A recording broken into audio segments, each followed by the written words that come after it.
across America. Live, this is Point of View.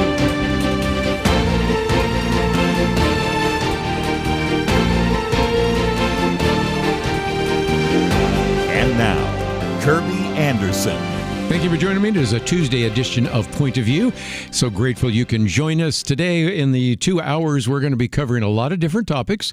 We will have Tom Rainer joining us at the bottom of the hour. We interviewed him. I was just looking this up 15 years ago on his book, The Millennials. And since then, we've interviewed him a number of times on what churches can and should do. This one is about crucial commitments, decisions members of churches really need to do. And I think you will appreciate that. Next hour, I might just mention we'll finish off the program with a very good interview with Edward Welch, and is an individual, PhD, licensed psychologist, called the Humility Project for Men, and he's written many biblical counseling books. This one, again, for those of you that are trying to develop a men's ministry, I think you would benefit from that. Those of you that have actually been involved in some time of outreach to the men will appreciate that, but you women certainly want to listen as well, because these are some principles you can pass on to men in your life. Could be a father, could be a husband, could be a brother, a nephew, whatever it might be. So again, lots of great material that we're going to cover today. In between, I want to get to a piece, first of all, with Colonel Allen West that he has written, and how that affects everything from, this is a masterful piece that he's put together, from a Supreme Court decision to the Chicago Bulls. We'll get into that in just a minute. Some of you might say, well, aren't you going to talk about Iran? Oh, yeah, that'll be our second segment, where Peter Corday has written on about that. Of course, the president has made some statements, and so we will try as best as possible in this Tuesday program to cover as many things as possible. But Colonel Allen West has been with us before. As a matter of fact, I was just at a donor event, one of the reasons I'm wearing a white shirt right at the moment, and I was talking about the fact that occasionally in the past he used to be a guest host on Point of View. He's had other things to do, but certainly have enjoyed him around the round table. But he has this piece, and it's our first article, The Black Lives That Don't Matter. Now, he really ranges from the decision being made right now by the Supreme Court about birthright citizenship to a decision that was made by the Chicago Bulls, a disastrous decision to let go Jaden Ivey, and so we'll get into it. He says, of course, last week Supreme Court heard arguments on the issue of birthright citizenship. He points out that even President Trump sat in the chamber for a portion. He says, I do find it quite perplexing that individuals who willfully violate our laws, disrespect international sovereignty, are rewarded by having their progeny become citizens of the very country their parents illegally entered. So he goes on and talks about all sorts of problems, but one of the ones that should concern all of us, gets back to my piece that I have coming out next week on public safety, is the long-term consequences, he says, of birthright citizenship could establish a potential wave of sleeper citizens whose allegiance is not truly towards this constitutional republic. And you understand that. So he then says, as an American black man, some of the questions really resonate with him, because he says, look, I find it quite hypocritical and laughable that some of these leftists of today are arguing in support of something they did not support when it was first introduced. And that would be what? Well, it would be the 14th Amendment. The Democratic Party did not support the 13th Amendment, the 14th Amendment, or the 15th Amendment. These are the amendments that ended slavery, a goal for which the Republican Party was established, then prohibited federal and state governments from denying a citizen, 14th Amendment, in that regard, and then also the right to vote, which is in the 13th Amendment, about the right to vote should not be based on race, color, previous condition of servitude. So those particular amendments, as you might know, had nothing to do with whether or not if a person was here in America and their child was born here, that child would immediately become an American citizen. But nevertheless, he says this absurd argument and perversion of the 14th Amendment is a slap in the face to me and should be to other American blacks. What you're being told is that the correction of an immoral wrong, slavery, is nothing more than a pickleball in the leftist game of manipulating the Constitution for their support of illegal immigration. He says the message of birthright citizenship denigrates what the 14th Amendment stood for and the promise it sought to fulfill. Blacks did not enter America illegally, yet we see those who have done so now being granted free benefits at their expense, literally those who are legal, law-abiding citizens. Which then brings him to another case. And again, I thought it was a masterful job of talking first about birthright citizenship and then talking about the Chicago Bulls. You might say, okay, what are we talking about here? He says the case he's wanting to bring is the case of Jaden Ivey of the National Basketball Association Chicago Bulls team. Jaden, an American citizen, legal and law-abiding, possesses the right to the freedom of speech, expression, and religion. Well, at least he thought so, Colonel West says. Jaden Ivey, a young American black man, violated one of the Marxist leftist ideological rights. He spoke out against the LGBTQIA plus alphabet soup agenda. And so his team fired him. They got rid of him because he was, quote, detrimental to the team. And he says detrimental. Was he not shooting well, rebounding, executing plays, committing too many personal fouls? Nope. His personal foul was to run afoul of the Rainbow Crew. And he says, I don't know how the Supreme Court will rule on the matter of the case of birthright citizenship. I do know that these so-called astute judicial minds might decide not to interpret the original intent of the authors of the 14th Amendment.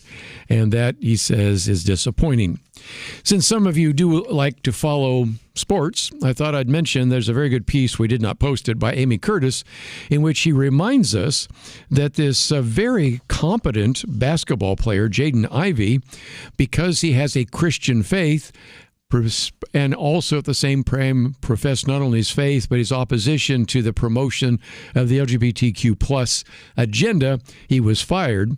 Well, that hasn't gone so well for the Chicago Bulls. Now, General Manager Mark Everly and the Executive Vice President of Basketball Operations, Arturas Karsanovas, have been fired by the organization as well. And it's very clear that this is a team that is not going to make the playoffs, you think? We can all remember a time when Michael Jordan was there, when they did. And the reaction, first of all, of firing the vice president and the operation manager, the general manager and the operations manager, has been the Jaden Ivey jersey completely sold out. One person posted, "Thank you, Jaden Ivey. Ordering my Bulls Ivey jersey now. Build the statue, a Chicago legend, for bringing down his front office." You know, when you think about the Chicago Bulls, of course, you think of Michael Jordan and the teams there as well. So many great players, Scottie Pippen, you can go on, you know the list. And yet, interestingly enough, it is a good example of the Chicago Bulls being, as one person put it here, entirely tone deaf. The majority of Americans are more likely to agree with Jaden Ivey and not with the decision made by the Chicago Bulls. So anyway, this first piece by Alan West reminds us that sometimes we think we're in the minority. Probably not. The minority just got fired at the Chicago Bulls. I'll be right back.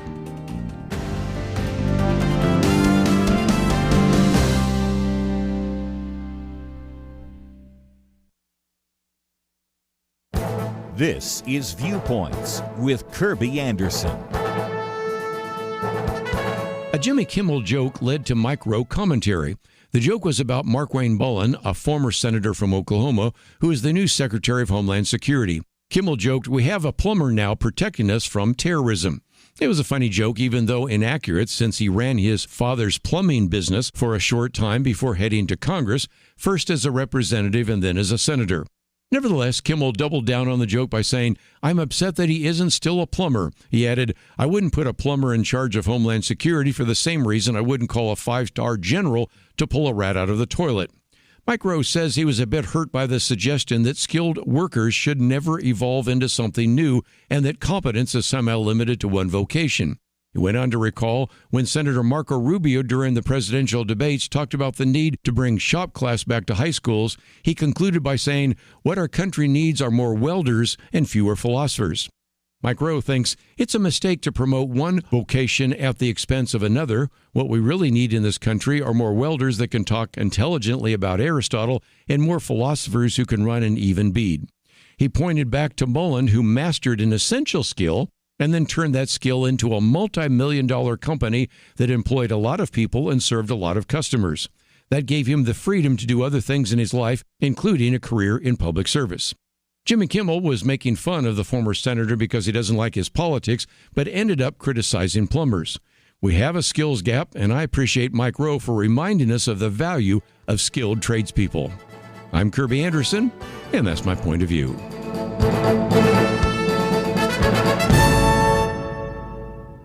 Go deeper on topics like you just heard by visiting pointofview.net. That's pointofview.net.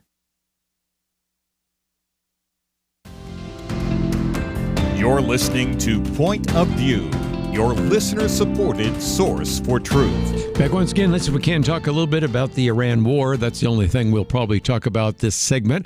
And then we will get on to other topics. As I mentioned in just a few minutes, the bottom of the hour, we'll have Tom Rayner with us talking about 5 simple decisions that members of healthy and growing churches make. My first question for him is, you've written a number of books about what churches can do and what pastors can do.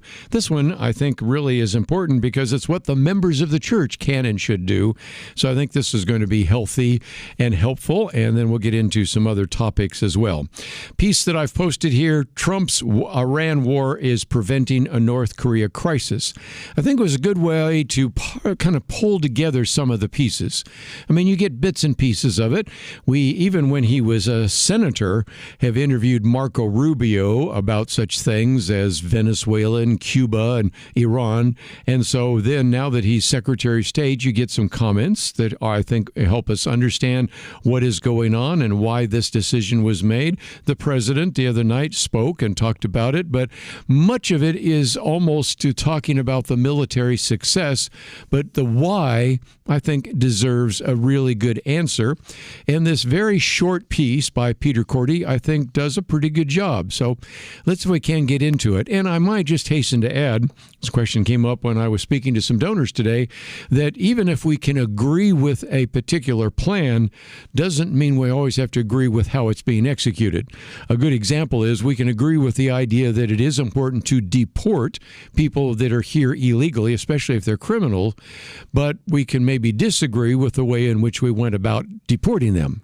Same thing, we can agree that whether it was how Israel fought Hamas, or in this case, how Israel and the United States have fought Iran, we can agree with the wisdom of it. I think most can, not everybody. But we may also be free to disagree with how we did that. But this is more the what and the why, and that, I think, is going to be important. Because he says, look, the Iranian regime was shockingly close to achieving immortality before President Donald Trump launched Operation Epic Fury. Why so? He says if Iran was allowed to obtain a nuclear weapon, regime change from the outside would have ceased to be an option. The most powerful bomb known to man would have fallen in the hands of radical jihadists. Now, you might think, and I brought this up the other day when we were talking about the fact that North Korea has a bomb and how we are limited in what we can do. Well, Peter Cordy goes into that. He says the biggest reason why Trump could never do to North Korea dictator Kim Jong-un what he did to former Venezuela dictator Nicolas Maduro or the late Iranian Ayatollah Ali Khamenei, the rocket man, is that the rocket man had nuclear weapons and wants the world to know that he'll use them. Because we allowed North Korea to become a nuclear power, the communist regime is sort of, I think it's fair to say, a permanent geopolitical fixture. Now, he says, if the United States and Israel, he says, had not acted when they did, the largest state sponsor of terrorism would have achieved the same immunity status. This is a much scarier prospect than the isolationist hermit state getting a nuclear weapon. That's a conversation Kelly Shackelford and I had. It's one thing for North Korea, which is kind of the hermit state and off to the corner. It's quite another that indeed if Iran had the weapon, what would happen? And he says, imagine if after Hamas's October 7th, 2023 massacre, Israel couldn't invade Gaza to target terrorists responsible. That is what an Iranian nuclear deterrence looks like. He then goes on to say, look, the instability and the unpredictability of Iran were exemplified in their response to the U.S.-Israeli strikes when the Revolutionary Guard launched missiles at Gulf states that had been trying to maintain neutrality in the conflict. I mean, if you wanted to get an idea of how dangerous Iran was, notice that when Israel and the United States attack Iran, where do they launch these missiles? To a lot of the neighboring Muslim states. Imagine, just hypothetically, if the United States were ever attacked and the response of us was to launch missiles towards Canada and Mexico and Guatemala and Honduras, you think, you're nuts. Well, that's exactly what they are. And it, I think, illustrates only so well the decision to slaughter civilians carelessly, the decision to slaughter its own civilians, tens of thousands of protesters just in this year alone. And so you can begin to understand where some of that comes from. Now, I might just mention that although it's only April, very soon you'll be receiving, I hold it up right now, I just printed it, and it will be sent out soon, the May issue of Outlook. And we spend a fair amount of time talking about how dangerous Iran is and about the crazy ideas that are in the hearts and minds and lifestyle of some of the individuals who are the 12ers that are part of Shiite Islam. But again, this article, interesting, Peter Corday actually quotes from Muhammad himself.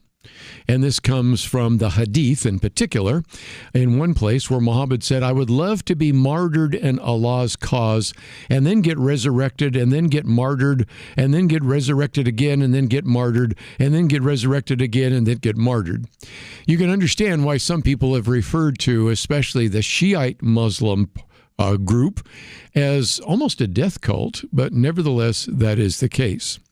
And the issue of nuclear weapons, and we've written about that, as a matter of fact, I have a booklet on nuclear war, is that nuclear weapons create a game of chicken. The United States knew that it was very unlikely that the Soviet Union would ever launch nuclear weapons at us because they knew that if that happened, we would launch nuclear weapons at them. And so that is the case.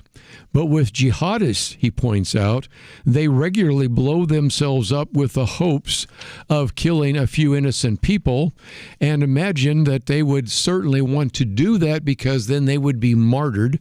And as a result, it fits into, actually, he gives you two different quotes from the Hadith of Muhammad and illustrates the case. He ends by saying, the famous line on nuclear war from the 1983 film War Games, you might remember that, where the kid accidentally actually ties into the nuclear codes.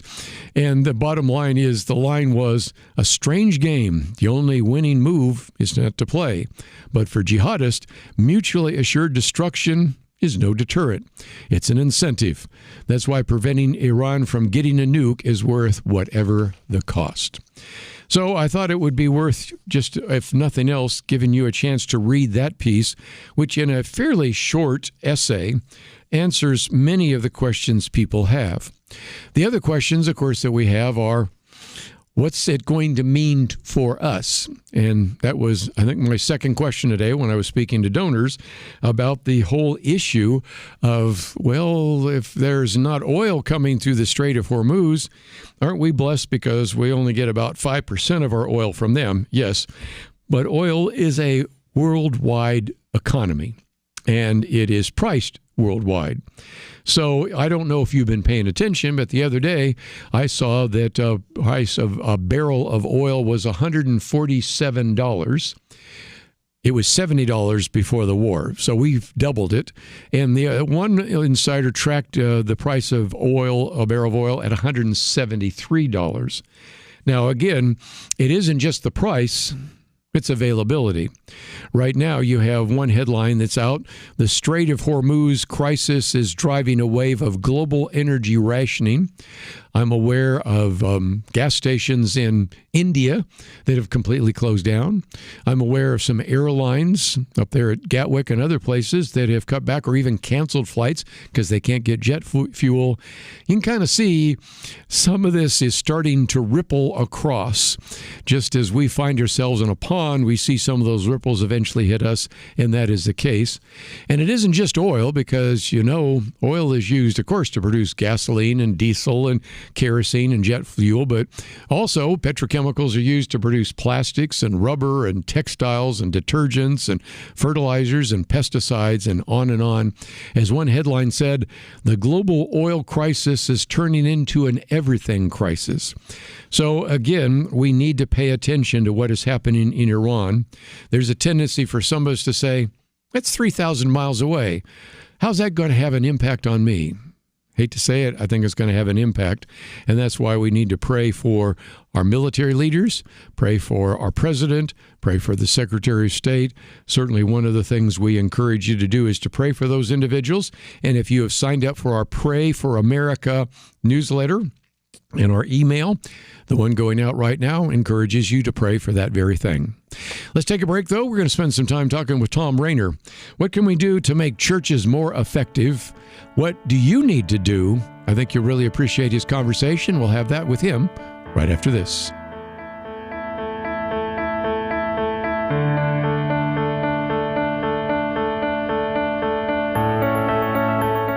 It almost seems like we live in a different world from many people in positions of authority. They say men can be women and women men. People are prosecuted differently or not at all, depending on their politics. Criminals are more valued and rewarded than law-abiding citizens. It's so overwhelming, so demoralizing. You feel like giving up. But we can't. We shouldn't. We must not. As Winston Churchill said to Britain in the darkest days of World War II, never give in, never give in, never, never, never, never yield to force, never yield to the apparently overwhelming might of the enemy. And that's what we say to you today. This is not a time to give in, but to step up and join Point of View in providing clarity in the chaos. We can't do it alone, but together, with God's help, we will overcome the darkness. Invest in biblical clarity today at pointofview.net or call 1-800-347-5151. Pointofview.net and 800-347-5151. Point of View will continue after this.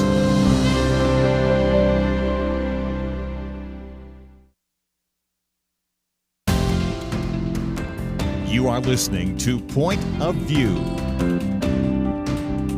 The opinions expressed on Point of View do not necessarily reflect the views of the management or staff of this station. And now, here again is Kerby Anderson. Back once again, we're going to see if we can connect up with Tom Rainer. Haven't been able to make that connection at the moment, but we're going to be talking about 5 simple decisions that members of healthy and growing churches can make. And if we don't get that, I will certainly talk about his book. But I thought since we haven't connected with him yet, I would move on to one of the other articles I've posted. Now, this one is Catherine Jean Lopez, who is Catholic. So she is going to, in many cases, give you examples from the Catholic Church.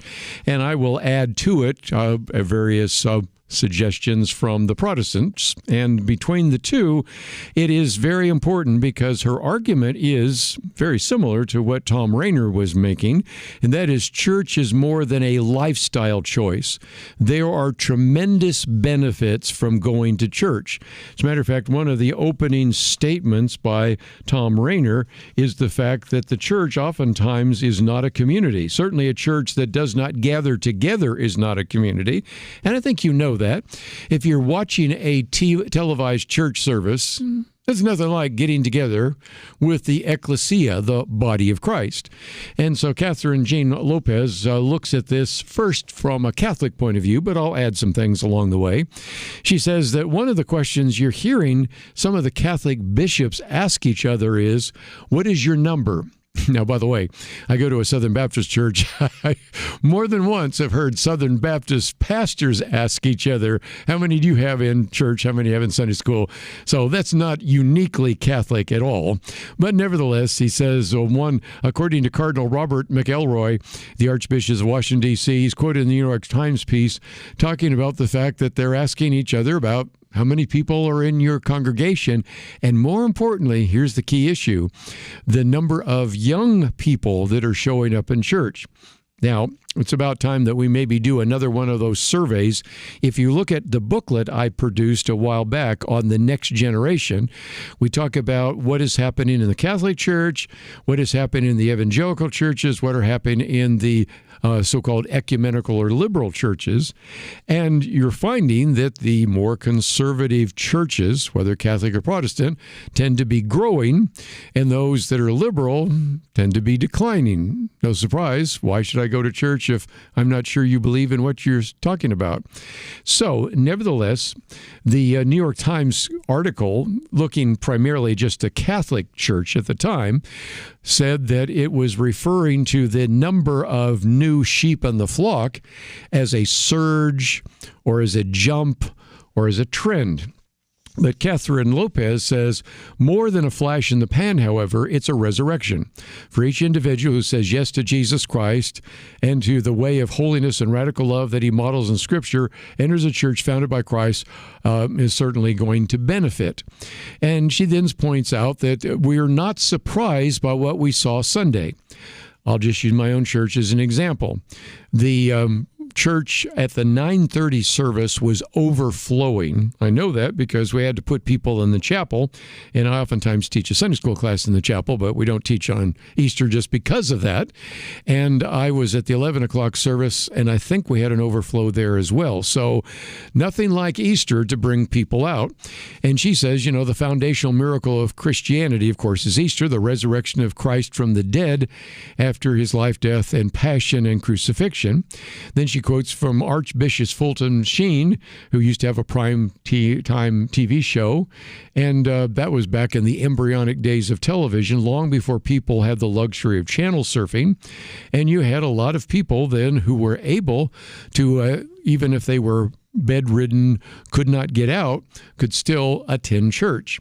And as she talks about what happened there in terms of the Catholic Hour on radio and then, of course, the TV program, I was making the rather long list of Protestant TV preachers, most of whom have been on this program: Robert Jeffress, Jack Graham, Greg Laurie, Jack Hibbs, Chuck Swindoll, Charles Stanley, who's no longer alive, Adrian Rogers, no longer alive, but many of these individuals who are certainly, again, illustrating the fact that people are hungry for good Bible teaching, and they have demonstrated that by watching them on television, by listening to them on radio. You're listening right now to Point of View on your radio, but I would be surprised if you haven't already today, if you were listening to that radio station, heard one of those individuals or someone else preaching from the Word of God. And so it does, I think, illustrate the fact that there is quite a benefit. But of course, it's one thing to listen to the Word of God on radio or television. It's quite another to be inside church. And I'm going to come to that in just a minute. Because then she goes on to talk about the fact that we also, because of the fact that we've been in the church and we believe in one another, we have also had individuals that have been martyrs. Now, she uses some of the more recent ones like Maximilian Kolbe and Franzek Greifswitz, who was willing to starve himself to death at Auschwitz. Matter of fact, my producer knows something about that because he acted on some of that. And we could add to that, of course, Dietrich Bonhoeffer, a very good piece written by Eric Metaxas. And just a reminder that, again, that is another, if you will, significant benefit of church. attendance. And she says, now, not everyone's going to be martyred, and church-going has countless benefits and practical implications that make even secular culture willing to accept it. The Beatitudes, she says, that Jesus proclaimed in the Sermon on the Mount are a divine blueprint for solidarity and subsidiarity and civil society. The Beatitudes are how we love well. No government program can replicate it. Knowing that you are loved into being a creator who did the same for others makes you more willing to love even those you love the least. And that's, again, a great benefit there as well. But there is one other thing that needs to be mentioned. I think it's about time to do another commentary on this, because she points out that according to a report released by Real Clear Investigations, here's their quote, 3/4 of those who attend church weekly give to the poor, compared to 41% of non-observants. Overall, 73% of all charitable contributions come from religious sources, while 60% of all beds for the homeless are from faith-based institutions. I think the point she's making, which is a very good one, is that if you really want to get things done, you work with faith-based organizations. If you really want to see who actually cares about the community, guess what? It's the Christians. Now, we've talked about this before because, interestingly enough, Arthur Brooks wrote a book years ago with the title, Who Really Cares? Now, we've had Arthur Brooks on many times. He wrote that one when he was at Syracuse, then he's been at American Enterprise Institute, now he's at Harvard University. But he pointed out that Christians give more than secularists, conservatives give more than liberals. And here, again, a very interesting study here from Real Clear Investigations found that when volunteerism has been on the decline among the young religious are more likely to perform community service than their non-religious Gen Z counterparts. They go on to say, quote, data from a nationally represented survey of nearly 2,000 young adults, ages 18 to 25, coordinated by Neighborly Faith, reveals that half of the religious Gen Zs report volunteering in their community often or very often, compared with 30% of slightly religious Gen Zs and just 21% of non-religious Gen Zs. Probably a topic we should cover again in our next Generation Roundtable, because when we talk about Generation Z, there is a general tendency for many of those Gen Z individuals to actually not be involved in the community. They may talk about the need for government to reach out to the poor, and they might even begrudgingly give some of their tax dollars. But in terms of actually rolling up your sleeves, getting your hands dirty, and getting involved in others, the evidence is overwhelmingly clear, as Arthur Brooks points out. Conservatives give more than liberals. Liberals talk about giving, but conservatives give more than liberals. And we're not just talking about giving more of their money. You might say, well, yeah, of course they give to their churches. No, they give more to nonprofit organizations. They give more to philanthropic organizations. But it's not just that. They also found that conservatives give more blood than non-Christians. First of all, conservatives give more blood than liberals. Christians give more blood than non-Christians. Matter of fact, they found that if the whole country gave blood at the rate that conservatives do, there would not be a blood shortage in the United States of America. So the bottom line is liberals and secularists, progressives, they talk about, helping the poor, but when push comes to shove, we know who gets involved. It's the people that go to church. It's the people who are committed. And so if nothing else, this piece by Catherine Jean Lopez, really looking just at the Catholic Church, I think can be broadened to the church, the body at large, the ecclesia. And I think it's a very good piece, and we've posted it on our website for you to read. We'll be right back.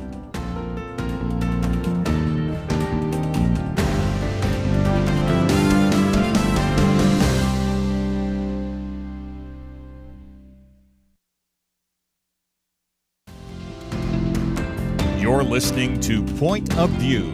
your listener-supported source for truth. Haven't been able to connect up with Tom Rainer, so either we'll get him in the next hour or get him in a future program, and that is certainly the case. But I thought for just a minute I would go back to an article we didn't get to yesterday, which is entitled "A Republic If Our Media Let Us Keep It," and it's written by John D. O'Connor, and it's based on a very famous phrase. You might remember that during a break in the Constitutional Convention, a very prominent person in Philadelphia, Elizabeth Power, went up to Benjamin Franklin and said, "Well, doctor, what have we got, a republic or a monarchy?"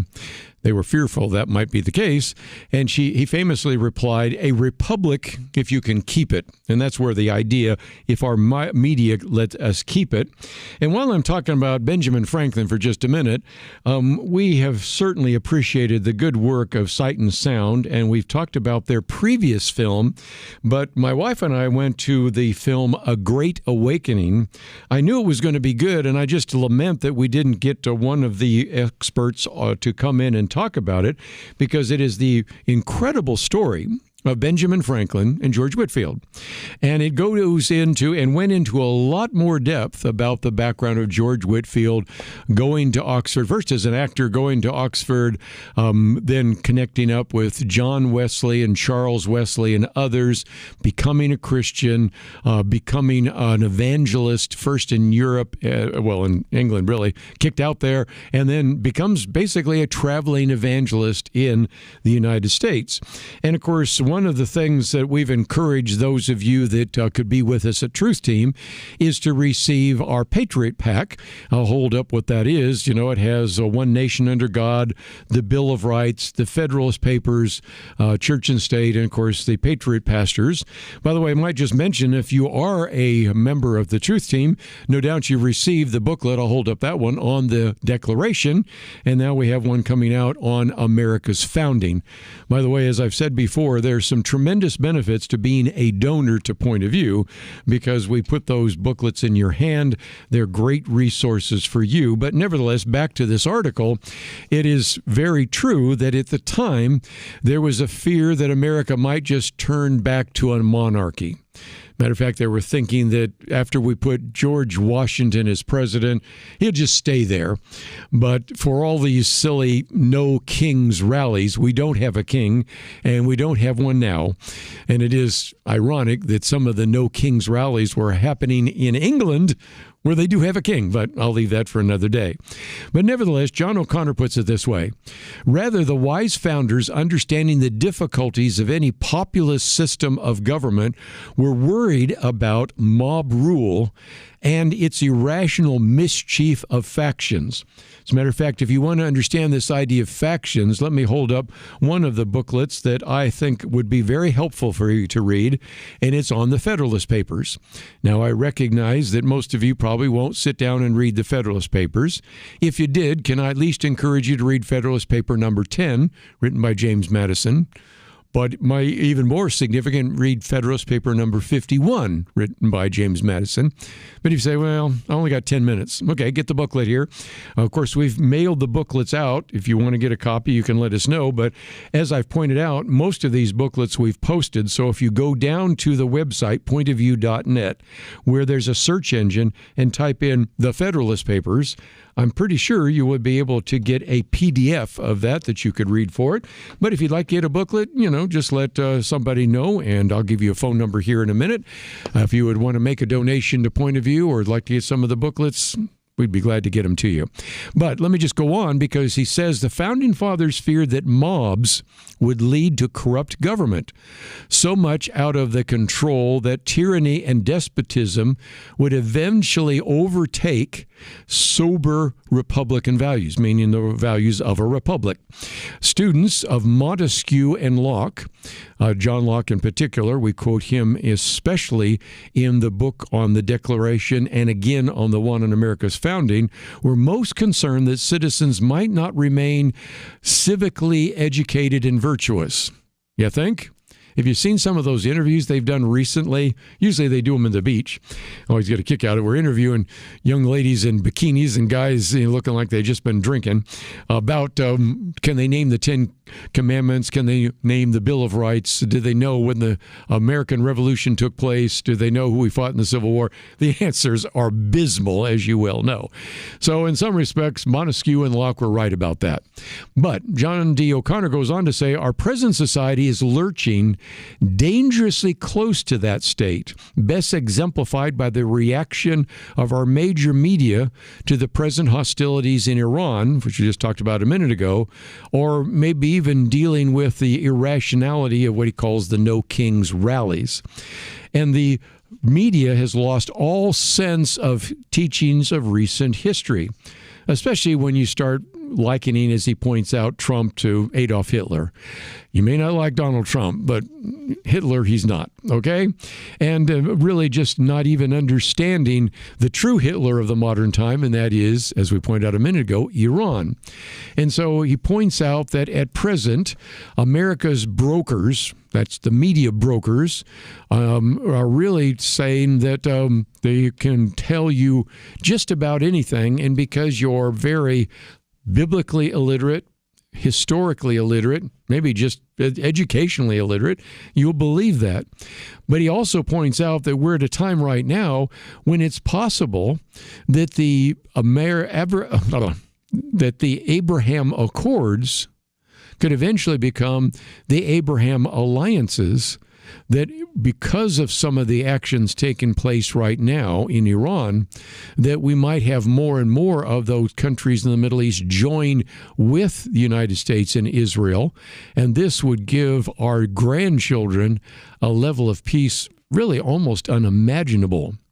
And he says, so how does our media portray this realistically optimistic view of a future world with constant hand-wringing negativity?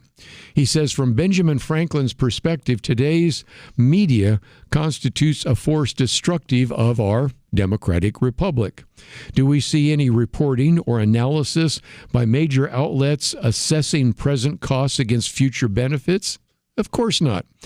He then picks on the New York Times on a particular day in which they, paragraph after paragraph after paragraph, are engaged in what he calls screamingly negative. And then you finally get to the fourth paragraph or fifth paragraph or whatever it is down there, where then you get one kind of throwaway line. There is a reasonable debate to have about the wisdom of this war. Iran's murderous government does indeed present a threat to its own people, to its region, and to global stability. So eventually it gets around to the obvious, and that is what we just talked about a few minutes ago with this very good piece that I've posted by Peter Corday. But it takes paragraphs to finally get to, okay, this maybe has some merit, but we're going to just be negative about it because we don't like Donald Trump. And so again, what they say and what he says is rather it spends this wordy diatribe read by millions criticizing Trump's language, rhetoric, rather than discussing the substance of his actions. Of course, the above quoted paragraph serves as a hedge against future criticism that the paper was against the war, which you can cite as it leads to the idea of peace. And then he goes on and points out that in many other areas of the New York Times, whether it's the business section or others, you're just not getting the whole story. So the point I want to make is that whatever you see, read, and hear, use some discernment. One of the reasons we, even today, have posted multiple articles for you to read is so you can read it for yourself. Don't trust me, read it for yourself. Don't trust what someone else says. Take out some time to find whether or not it's really true. If nothing else, I want to encourage you to go to our website and find some of those resources we talked about, and we'll be right back. In 19th century London, two towering historical figures did battle, not with guns and bombs, but words and ideas. London was home to Karl Marx, the father of communism, and legendary Baptist preacher Charles Spurgeon. London was in many ways the center of the world, economically, militarily, and intellectually. Mark sought to destroy religion, the family, and everything the Bible supports. Spurgeon stood against him, warning of socialism's dangers. Spurgeon understood Christianity is not just religious truth, it is truth for all of life. Where do you find men with that kind of wisdom to stand against darkness today? Get the light you need on today's most pressing issues delivered to your inbox when you sign up for the Viewpoints commentary at pointofview.net/signup. Every weekday in less than 2 minutes, you'll learn how to be a person of light to stand against darkness in our time. It's free, so visit pointofview.net/signup right now. pointofview.net/signup. Point of View will continue after this.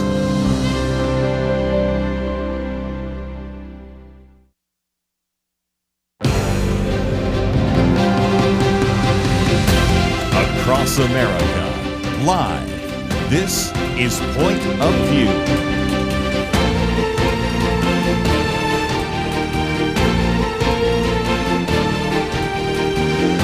And now, Kerby Anderson.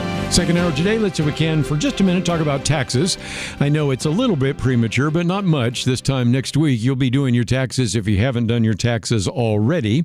And one of the things I always like to do on April 15th is to, and on Tax Day, talk about the Tax Freedom Day. Maybe you've heard my commentary before, but that will come out on next Wednesday. Already recorded it. And Tax Freedom Day is April 26th. Now, first of all, what do I mean by Tax Freedom Day in the first place? That's the date when your tax burden is lifted. It is calculated by dividing all the official government tally of taxes by the amount of income earned in each year. So in a sense, it gives you a sense of when your family is no longer working for the government and now you're working for yourself and your family. So, Tax Freedom Day does not happen on April 15th. Tax Freedom Day happens on April 26th. But remember, that's really an average because citizens, for example, in, say, Alabama and Louisiana and other places, they've already had their Tax Freedom Day or will shortly. As a matter of fact, let me look a few of those up. The Tax Freedom Day, I guess, for Alabama is April 11th, so we've already had that one, or we'll have it by Saturday, I should say. Oklahoma, Alaska's 12th, Mississippi 13th, Oklahoma, whatever. But let's recognize that many of you that are in blue states, Tax Freedom Day is later than that. At this event I was at this morning, I met somebody from Connecticut, and I said, well, Connecticut gets the winner. It is got the latest Tax Freedom Day. That turns out to be May 12th. Tax Freedom Day for New York is May 9th. Tax Freedom Day for New Jersey is May 6th. Are you getting the idea? Massachusetts, May 2nd. Maine, May 1st. Rhode Island, May 1st. You get the idea. By the way, you might say, well, what about California? Well, that's April 30th, as well as Illinois. So you can see that there is a difference. But one of those things that we like to talk about is Tax Freedom Day because it just gives you a sense of I've been working up until, I would use the average, April 26th. Before then, I have government off my back and I'm working for myself and my family. But there's another date, and it's a little harder to calculate. It's called the Cost of Government Day. What this does is it looks at the financial burden of all the states. So we're talking about federal, state, and local, and all the regulations. So when you look at spending and regulation on a federal, state, and local level, that's sometime in July. It's harder to get a precise number on that because it's hard to estimate and agree on the actual cost of government regulations. So that one, I think, is more honest because that shows that you spend more than half of the year trying to get government off your back so that you can earn a living and support your family. So when people say we need to increase taxes, and of course they only imply that they're going to increase taxes on the rich, But we know what happens. There are many more people in the middle class than there are in the upper class. So sooner or later, we all pay for it. And I've oftentimes said, just imagine if on April 15th, we all had to pay our taxes in one lump sum. Do you think there'd be an American Revolution? I think that there would be. So if nothing else, just thought I'd add that to you. And if you already get my daily commentary, great. If you don't, go to the website, pointofview.net. Left-hand corner is a place where it says Viewpoints. Click on that button that says See More Viewpoints, and there's a little opportunity there for you. If you click on, I guess it's Read Now is where you'll find it. Never miss a viewpoint, sign up here. And my viewpoint today is entitled Plumbers. Why? Well, it turns out that there was a joke that Jimmy Kimmel made about plumbers that led to a commentary by Mike Rowe. Turns out, as you well know, we've talked about this before, former Senator Markwayne Mullin from Oklahoma is now the new Secretary of Homeland Security. So, of course, Jimmy Kimmel made the joke, we have a plumber now protecting us from terrorism. Okay, if you're in public life, you got to take some of those comments, but first of all, it's not real accurate. Holly Randall will be with us on Friday. She pointed out to us off air how, in a sense, he ran his father's plumbing business for a time before he headed into Congress. But nevertheless, Jimmy Kimmel, when he got criticized for it, doubled down on the joke, said, look, I'm upset that he isn't still a plumber. I wouldn't put a plumber in charge of Homeland Security for the same reason I wouldn't call a 5-star general to pull a rat out of my toilet. Well, you had to hear from Mike Rowe, didn't you? Well, Mike Rowe, you know who he is, dirty jobs and everything. He says he was a bit hurt by the suggestion that skilled workers should never evolve into something new and that competence is somehow limited to one vocation. He went on to recall that Senator Marco Rubio one time during the presidential debates said that, what we need in this country are more welders than fewer philosophers. And Mike Rowe says it's really a mistake to promote one vocation at the expense of another. He said what we really need in this country are more welders who can talk intelligently about Aristotle and more philosophers that can run an even bead. I had somebody joke the other day, well, when I was fixing my plumbing, I was quoting Plato. I think that was a joke. But nevertheless, I think the point he was making is here, Markwayne Mullin mastered an essential skill and then turned that skill into a multi-million-dollar company that employs lots of people and served lots of customers. That gave him the freedom to do other things with his life, including, a career in public service. Now, again, Jimmy Kimmel's kind of making fun of the former senator because he didn't like his politics, but he really got a number of plumbers upset. And if there's one thing you don't want to get people upset, it's plumbers. We didn't have hot water in our house the other day, and turns out it was an easy fix, but until I was able on a text to interact with somebody to tell me one of the problems that I easily was able to fix once I knew how to fix it, I was grateful, and I was glad that I didn't have to have a plumber ring the doorbell and fix something that I was able to fix on my own. But you don't want to go out and criticize plumbers. But more importantly, back to something we've talked about on this program time and time again. We have a skills gap. We have individuals that value people with a college degree, and they should value people that are skilled tradespeople. If we're going to bring jobs back from other countries to the United States, if we're going to increase manufacturing, and I am all in on that, then we certainly need to encourage young people to see the value of learning a trade and the value of working with your hands. And I say this as somebody that has been working as a ditch digger. I've been working as really pretty much a janitor, although I ended up being a little bit of a plumber there too, and working in a variety, and even in a machine shop. I guess my first job really was in the machine shop. And I value those people, and we should value them as well. So I get the Jimmy Kimmel joke, but I think there is a good point to be made, and it's just a good reminder of the fact that we have a skills gap. It's time to change our attitudes and maybe tell some young people, you don't really need to go to college. Learn a trade. You'll do better, and you really feel more fulfilled. Anyway, let's take a break. We'll come back with more right after this.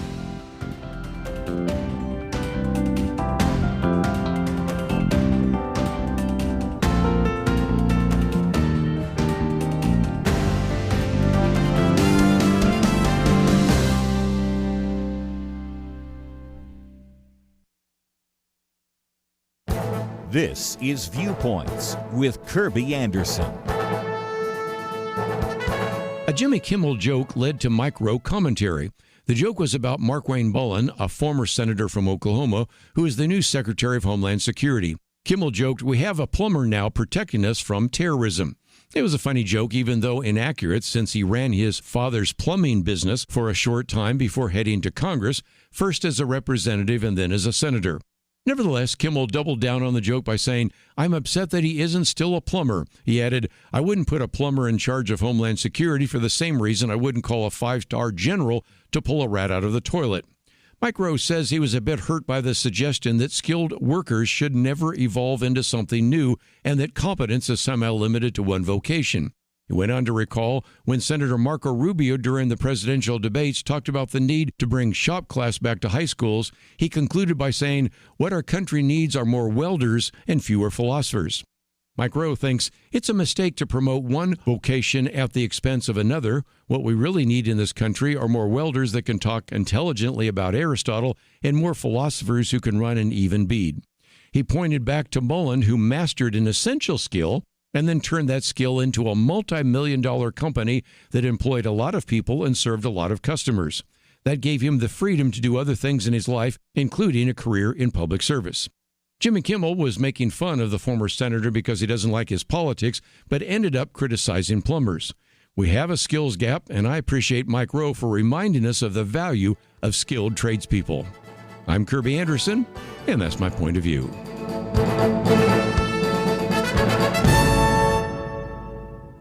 Go deeper on topics like you just heard by visiting pointofview.net. That's pointofview.net.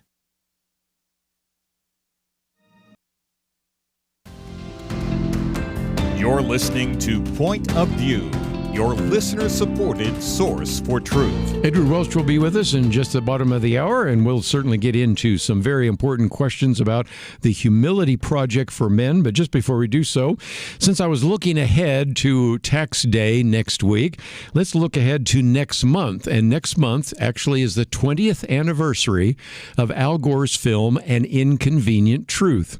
It appeared in the theaters in May of 2006, so this is now 20 years later.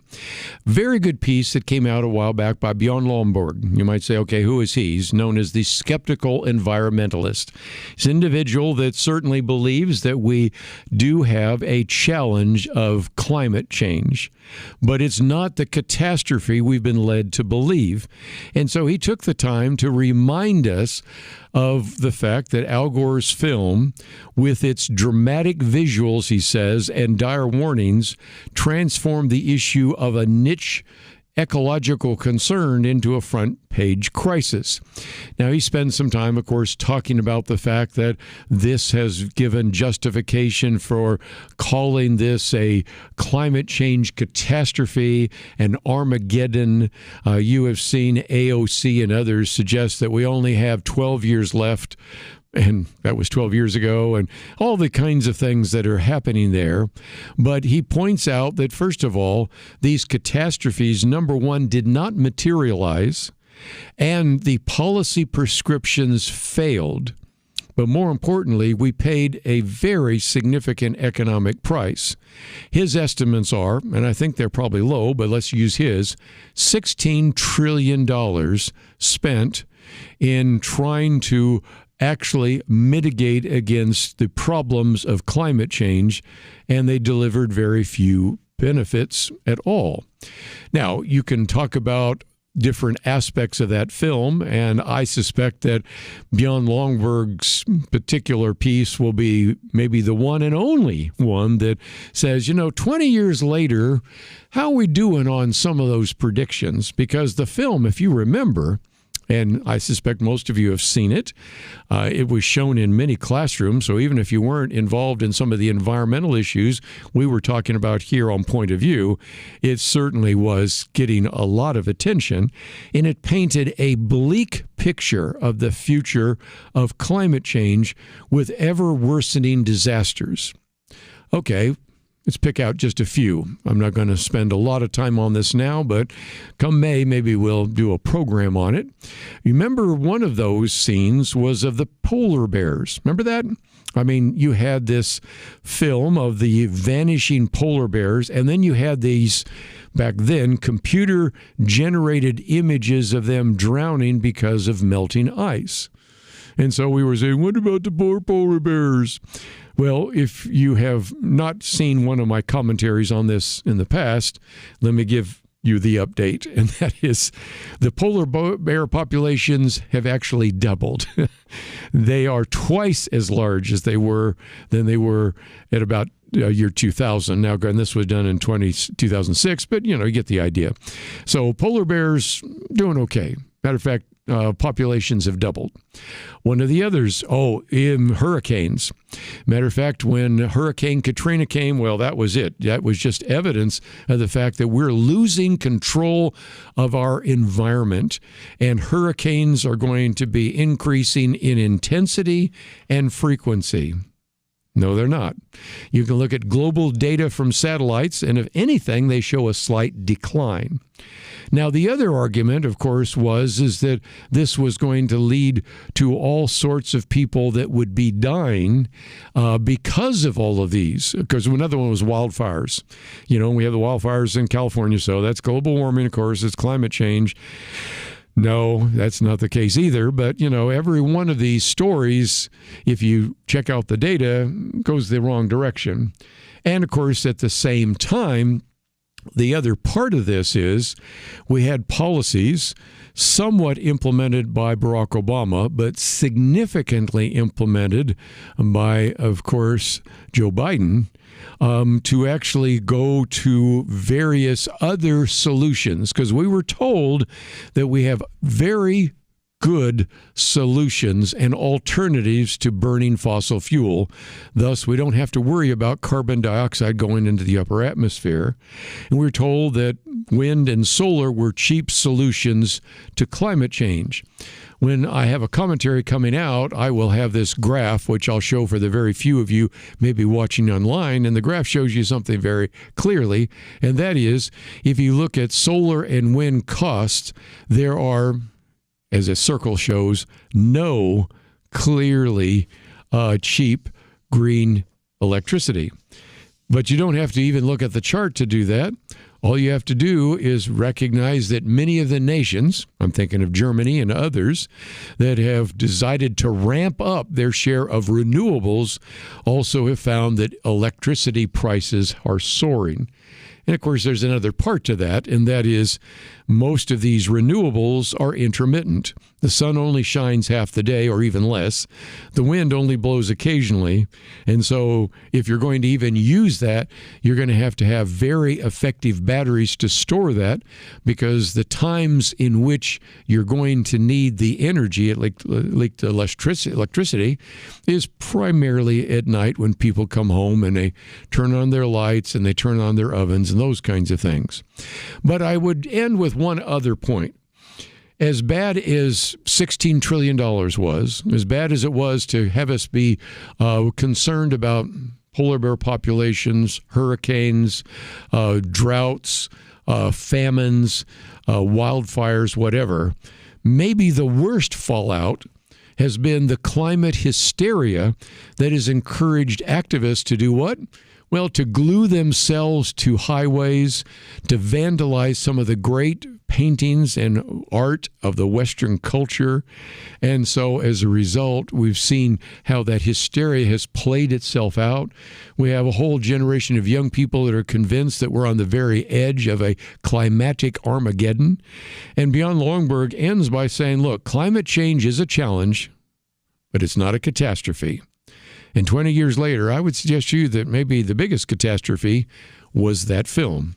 So maybe we'll come back to it in the future, but if nothing else, I just thought that when we have some of these anniversaries, it's worth maybe looking a little bit more at some of those kinds of challenges there as well.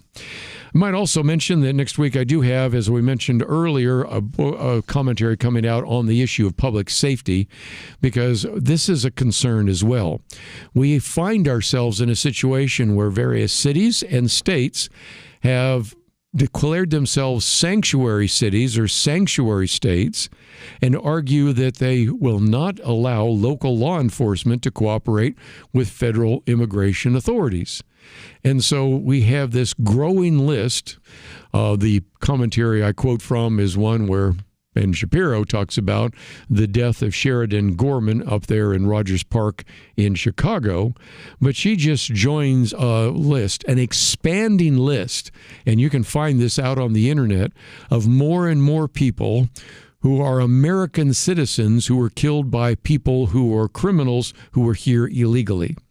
And I think it illustrates why we really need to have a robust debate about immigration policies, about sanctuary policies, about public safety. And the argument always comes back, well, yes, but we really need to have more than enforcement. The argument is, well, enforcement alone cannot address the root causes of crime, and so we need to have broader responses. I agree. There's certainly things that we can do to address the causes of crime. We've had people on here that are doing prison ministries.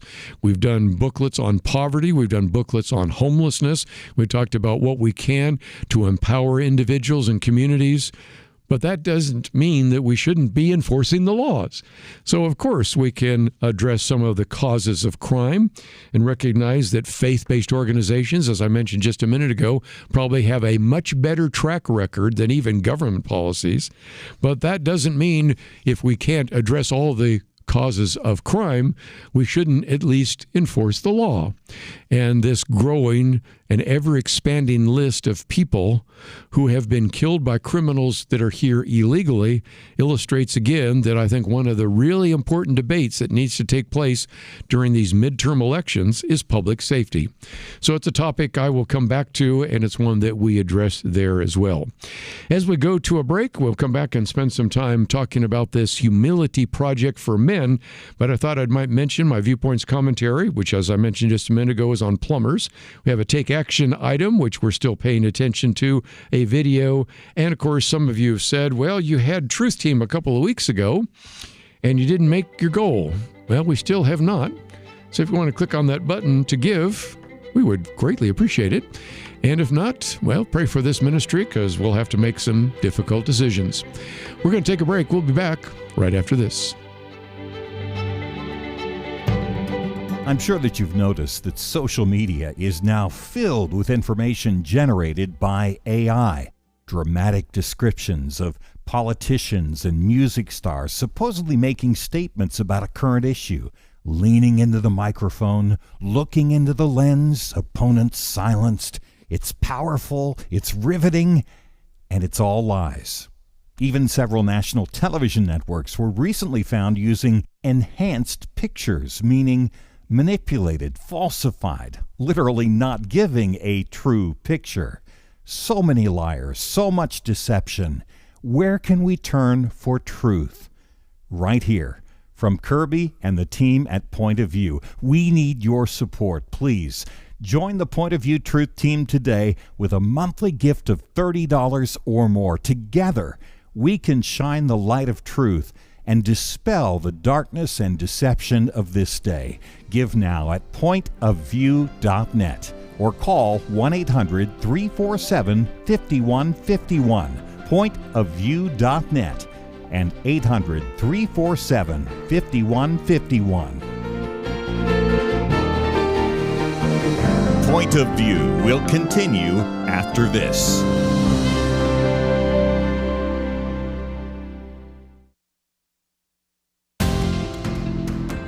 You are listening to Point of View. The opinions expressed on Point of View do not necessarily reflect the views of the management or staff of this station. And now, here again, is Kerby Anderson. As we can talk about men for just a couple minutes, and one of the things that we've done so often on this program, whether it's back in the old days talking about promise keepers or having Gene Getz talking about the measure of a man or different men's ministries, sometimes when I'm out traveling to visit some of the donors and radio stations, sometimes they'll ask me to speak to a men's group, and we've recognized how important that is, and always it is a resource that we look for to maybe help various men's ministries and individual men grow in their faith. And so I thought you would really like to hear about the Humility Project for Men. It is put together by Edward Welch. Dr. Welch is an individual that is his PhD in counseling, basically neuropsychology, the University of Utah, also has a master's degree from Biblical Theological Seminary. He's a faculty member of CCEF, which is the Christian Counseling and Education Foundation. We do have a link to ccef.org, so you can find out a little bit more about that. Of course, we have information about this Humility Project, which includes not only a book, but I also have in front of me here the study guide. And he has been counseling for more than 40 years. He's written a number of different biblical counseling books, which you can find information about on our website at pointofview.net. Dr. Welch, thank you for joining us today here on Point of View. Yeah, Kerby, there'd be no place I'd rather be talking about humility with you and growing in it. So it's good to be here. Love how you started out. Humility is probably not the first choice of essential topics, but early on you recognize that the alternative is not real good. The alternative is ugly. If not humility, then pride, and pride is a killer. Humility might seem weak until you know that God became man. There are all sorts of books that you mentioned, Thomas A. Kempis, Richard Foster, a variety of others over the years that have written about that. Even more recently, Jerry Bridges, Lanier Burns, a good friend of mine at Dallas Seminary, and others who have all written about humility. So it is a necessary ingredient, and yet you felt that it isn't something we pick up naturally, hence the Humility Project. I'm laughing because I certainly didn't pick it up naturally. I know that. I picked up blaming and frustrations and anger and turning away when I've been angry rather than turning toward in love. So no, humility never came naturally to me. I know that. I don't think it comes naturally to anybody I've ever met either. So this is something that we need the Spirit for, and we all hope to grow in it. Let's see if we can talk about how this comes about. You have basically you have 42 days. So if people are taking some notes, day 1 through 3, what is humility, pride, and those kinds of things. Then from day 4 all the way to day 22 is humility before God, which I think is so helpful, and I thought we could dip into some of those examples. And then from day 23 to day 42, humility before others with a conclusion on true manhood. And so I'll hold up the booklet that is on the Humility Project for Men. And then I know one of the things, Dr. Welch, that we have are a number of people that do actually have small groups or maybe would want to have a men's outreach. And I'll hold up, this is the study guide for those of you watching online. So the resources are great because you have it essentially as plug and play. Somebody can pick this up individually, and if they pick it up individually, you have a place where you deal with the issue. Then you have a place where you can circle, you can reflect, you can pray, and you can talk. So in a sense, you can find some ways individually you can go through this, but the way you've designed it can also be something that a small group could use. Absolutely. I've done it in both ways at this point, and I have benefited every time that I've done it. I think one of the really important things that you identify in the structure of the material is that our first impression of humility, which is the reason why we usually don't want to go here, is it means I have to be this worm before other people. I have to get much lower than other people, and I have to keep my mouth shut and take injustices. So I do think that it's important for us to recognize that the clear theme in Scripture is humility is first before the Lord. And then, of course, as we grow in humility before the Lord, it overflows its banks and it moves into our relationships with other people. But humility is before God. The specific behavior that I tend to identify when I want to bring this into closer in my own life is I listen to him. I live before God, dependent on him, and my heart is listening to him more than all other voices. One of the things that I've noticed about humility, and you quote that early on from the book of James, humble yourselves before the Lord and he will exalt you.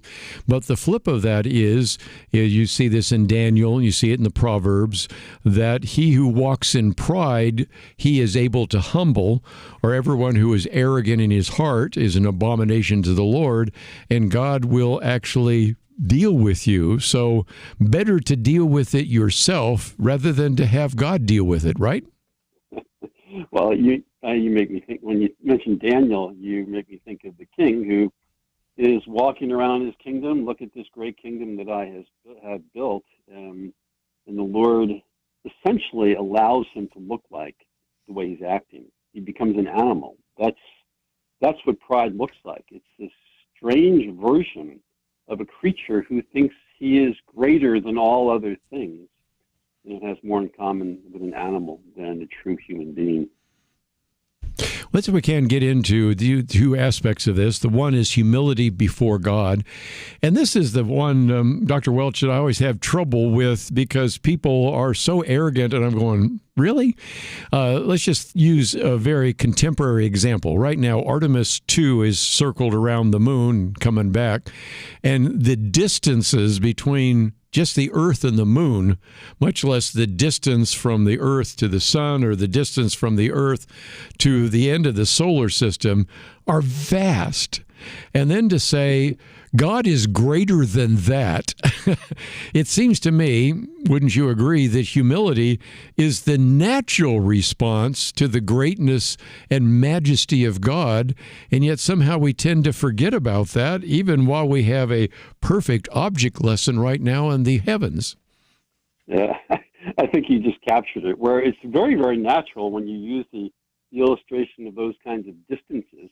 We recognize that God is God and we are not, and for a moment we get a vision of that, and then we move off into our life, we move into difficulties in our relationships with spouses, we are treated in a way that we would prefer not to be treated, and all of a sudden that creatureliness, we begin to think that no, we're a bit more like God than we thought. So how do we remember this? And I think one of the ways that I have found helpful in remembering it is to simply not just know something about myself before the Lord, but speak things to the Lord, to actually speak it to the Lord. And there are many things that I've tried to do over the last couple of years in speaking to the Lord.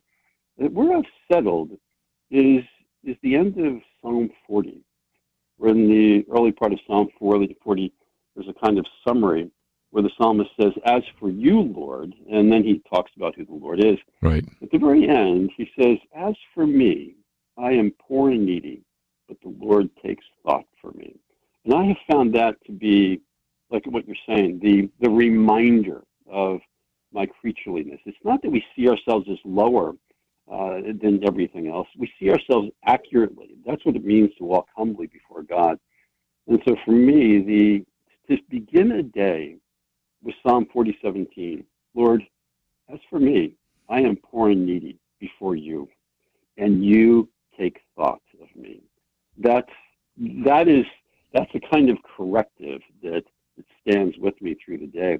But I think it's been important to actually speak those things. It's not enough to just know the facts, but to respond to the person who the facts are about. Certainly. And again, when you speak it, that is certainly the case.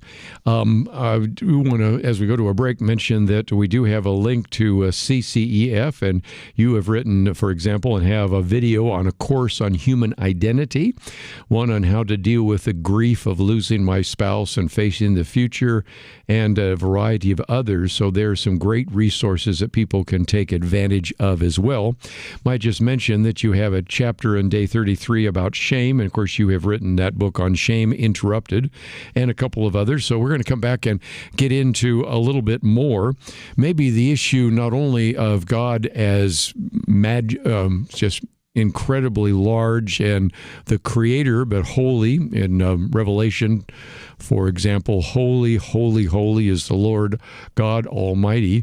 But then maybe to turn our attention away from God for a few minutes to how we deal with the issue of humility with others, because that's another part of this very good book, The Humility Project for Men, a way to strength, honor, and contentment. We'll continue our conversation right after this.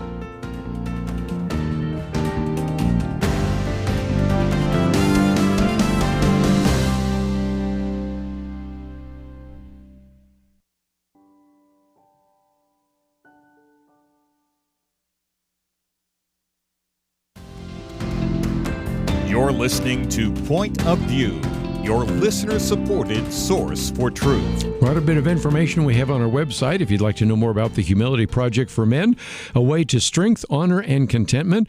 Dr. Edward Welch with us for a few more minutes. And I mentioned the issue of holy. You think in the book of Isaiah, Isaiah is transported to heaven and holy, holy, holy. We see that again when the Apostle John in Revelation 4 sees that issue. And once again, I think one of the things that will help us with having humility before God is to recognize the greatness of God and certainly His holiness. Yeah, I guess the question is how do we take that and make it our own? Sometimes when I think of the word holy, it's for example, you can put it before any feature of the character of God. I'll put it before His love. He's not the God of love. He is the God of holy love, which means that it's different than anything that we could possibly imagine. And we've just been through Holy Week here, and on Good Friday, we read through the passage of Jesus carrying the cross, and here is God Himself, and as He's carrying the cross to the place where He will be crucified, He is surrounded by people who are insulting Him, who are spitting on Him, who are mocking Him. And He continues. And He could have, at any moment, obviously stopped the entire process and stood in judgment. And He went to the cross because His love is this holy love. It's different than anything we've ever experienced before another person. So that's part of our task. And once again, I think it's what's helpful for us here is, especially as men, is talk about these things. For example, even today we could say, and I could do this with my wife, sweetie, let's talk about God's love and how have you known God's love? Because we're thinking about holy today, and could we maybe even read that passage from Isaiah or read something from that Revelation passage, Revelation 4, to actually talk about it. Or here's something even a step better. To go to a friend and say, I just heard something today, was talking about holy love and holy power and holy sovereignty and on and on. Could you pray for me that the Spirit of God would open my eyes and I would see God through Christ and see Him clearly, so I want to worship Him. That would be a way to grow in holiness. That's the kind of prayer that the Lord loves to answer. Let's begin talk about holiness and humility before others, basically humility before others. And I think of Philippians 2, where it talks about the fact that we shouldn't do things from selfish ambition or conceit, but in humility count others more significant than ourselves. And that is a passage we've talked about in terms of civility, but also in terms of communication, because you have a chapter where you talk about be interested, or you can go even before that to be quick to listen and slow to speak in James 1. But that is a problem we find so often, and you've seen this in counseling. A person isn't listening or even understanding what a person is saying. They're just thinking about how they're going to respond next or what they're going to say next. And I think a humble person, it isn't like you're making yourself less. It's that you're raising other people up. And we don't seem to find that in a culture that is fast-paced, frenetic, and really motivated in large part by our social media. If our definition is we belong to God, we live under Him, dependent on Him, and we listen to Him, then what we would anticipate is that quality of listening will extend to our relationships with other people. And certainly that's one of the things we're aspiring to. Let me give you one example in my own life that has been, I think, a very powerful one. I didn't learn fully from it, but it was an awakening all the same. We were on vacation at a Bible conference, no less. I think I was probably even speaking there. And we had a little bit of extra time. And I remember my wife coming into the room where we were staying, and she said something. And I have no idea what she said, of course. But I thought, what she said, it's really not right. And this is a good occasion for me to tell her that she's not right. And I did, and of course it didn't go very well. but I felt so confident that what I said was helping her. It was really good for her. I was right, and she wasn't right. So my conscience really wasn't bothering me. But of course, here we are on vacation, and now it's this little coldness. It was the next day where we were walking to the beach together. And the Spirit just very graciously just sort of aroused this question, but did you love? But did you love? Here I thought being right was my mission as a spouse. And of course, the Spirit, just one little question, but did you love? But did you love?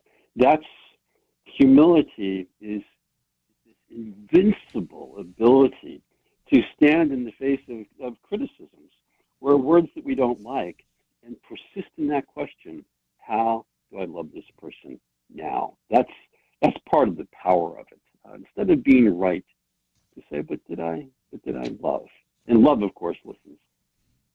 One of the things I love is at the very end of your book, you have a chapter on true manhood. And what you quote is something we quoted earlier in the program, the Beatitudes, Matthew 5, verses 3 through 9. So I think that is, a very good idea. But just before we run out of time, Dr. Welch, talk about how people can use this. I've already illustrated that it could be something you could go through individually. But it sure seems to me that the way you've put it together with a book and then a study guide, it really could be something that some of our listeners that are involved in a men's ministry or a small group outreach could use, don't you think? Yeah, absolutely. As I've done this in my own life, I wrote it, but I've also read through it and pray through the different passages. But God has made us as a people, not just a person. And there are ways the Spirit, and we all have an experience with this, there are ways the Spirit works in us when we're with a people and where Christ uses other people to teach us. So I really do think that one of the great benefits of a project like this is when we invite another man or two other men or three other men to go through it with us. And we talk about the questions together. We talk about what we're learning. And then here is another part of the beauty of it. We can ask for help. We can ask for prayer from another man, which is just a wonderful expression of humility that we wouldn't be able to do if we were doing it on our own. Yeah, the Spirit tends to do new and more powerful work oftentimes when we meet together in His name, and I've experienced that in working through this material. Let me just mention again, we have information about this on the website. And Dr. Welch, I appreciate the work that you have done. Again, we have a list of all of his various books that he has written, and he's been in counseling for more than 40 years, extensively written on depression, fear, addictions, and much, much more. So go and find out some of that. But just before we wind down today, let me just mention that tomorrow we're going to spend some time talking with Matthew Spalding. He's been on the program before. The Making of the American Mind, the story of our Declaration of Independence. That will be our second hour, and I think you will really appreciate that. Of course, I have the little small booklet on the Declaration, but we're going to cover the Declaration of Independence for an entire hour. I think you will appreciate that, and maybe something you want to pass on to others. Just before we run out of time, let me again thank Megan for help engineering the program. Steve, thank you for producing the program. We'll see you back here tomorrow, right here on Point of View.